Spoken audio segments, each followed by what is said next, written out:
The New York Jets have officially introduced Aaron Glenn and Darren Mougey as their head coach and GM. Connor, what was your initial reaction? Yeah, look, press conferences are press conferences, right, Jeane? It's always, did they win it, did they lose it? I genuinely believe that this was absolutely a winning press conference, specifically from Aaron Glenn, because the message that he got across, the one that resonated most with me, is that he wants to be here. This wasn't There's about no other options. Correct. It wasn't just about the fact that this was the head coaching job that he was offered. It wasn't just about the next step in his career. For Aaron Glenn, it was entirely about being the head coach of the New York Jets. And for a franchise that is looking to change their culture, a franchise that's looking to reinstate a sense of pride to be a part of this team, having your coach want to be here and specifically talk about the 1998 AFC Championship game where the Jets held a lead and then let it go, and for him to stand up on this podium and say, I have unfinished business, that he wants to come back here and get a little bit of revenge for that game. I think it resonated with the organization. I think it resonated with the highest levels of the organization and the players, that they now have a coach that's going to go to war with them. And your first initial reaction to Darren Mougey? Well, he's got he's got a little bit more of a taller task, I think, than Glenn does. I mean, he's going to need to decide.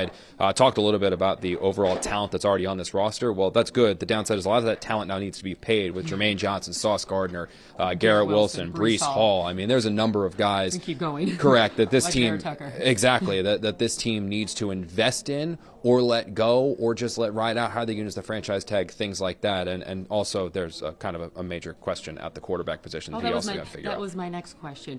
They did talk a little about Aaron Rodgers. Mm-hmm. What did you think?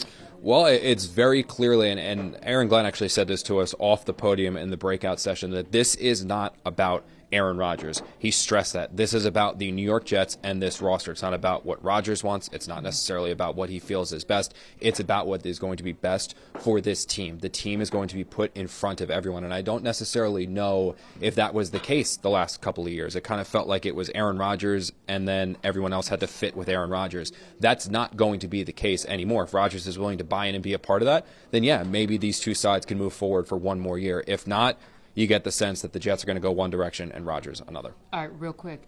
Aaron Glenn has to fill out the rest of his staff. What are you hearing for offensive coordinator, defensive coordinator, special teams coordinator? Yeah. Steve Wilkes, I think, is going to end up being the guy defensively. That's a couple of sources have told me that. And then Nick Haley is currently the passing game coordinator for the LA Rams, working underneath former Jets offensive coordinator Mike LaFleur. I have heard that he is the number one candidate that the Jets want as their offensive coordinator.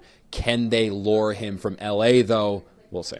Well, like we said, don't do much with a press conference, but if you're going to win a press conference, they win a press conference. For Connor Hughes, I'm Jeane Coakley.